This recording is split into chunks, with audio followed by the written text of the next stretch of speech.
আমি সুকান্ত। আজ আমি তোমাদের নবম শ্রেণীর রায়মার্টিন প্রশ্নবিচিত্রা থেকে জিওগ্রাফির 12 নম্বর মডেল সেটটি সলভ করে দেখাবো।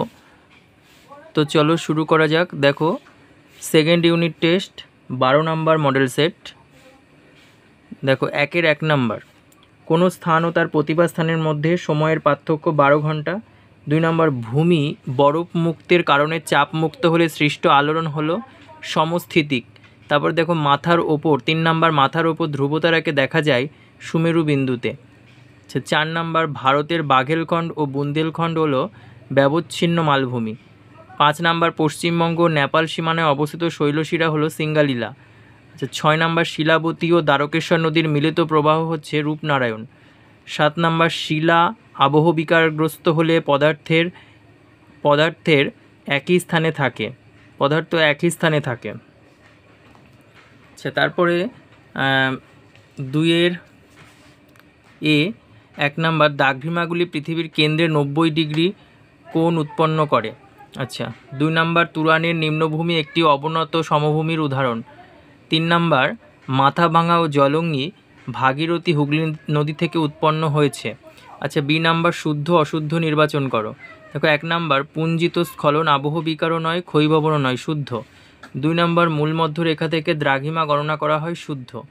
আচ্ছা, এবার সি এর 1 নম্বর, দেখো, কলিকরণ প্রক্রিয়াটি কোন স্থানে ঘটে থাকে? এটা হবে সমুদ্র উপকূলে। 3 নম্বর, স্তূপ পর্বতের পার্শ্ববর্তী নিম্ন অবনত ভূমি কী নামে পরিচিত?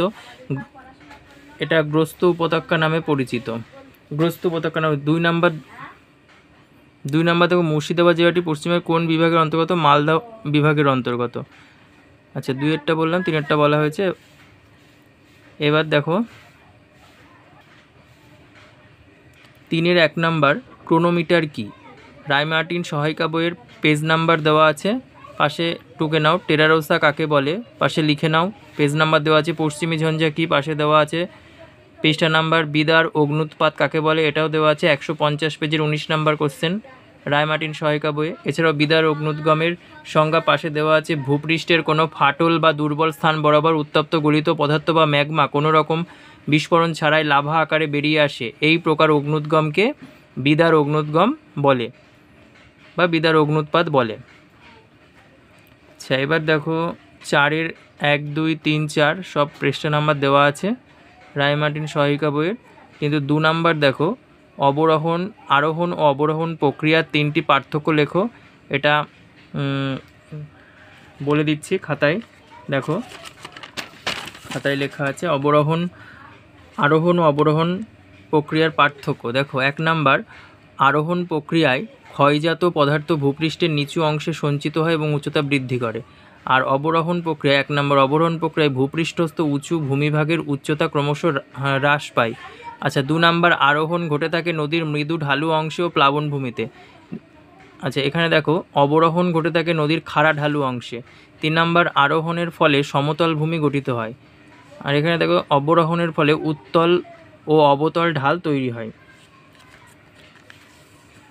আচ্ছা, তারপরে দেখো, 5 পৃষ্ঠা নাম্বার দেওয়া আছে 1 2 3।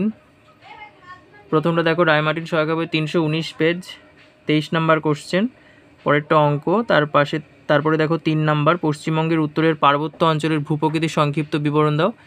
এটাও দেখো, পাঠ্য বই থেকেও পড়তে পারো, নাহলে পেজ নাম্বার 307 2 নম্বর প্রশ্ন।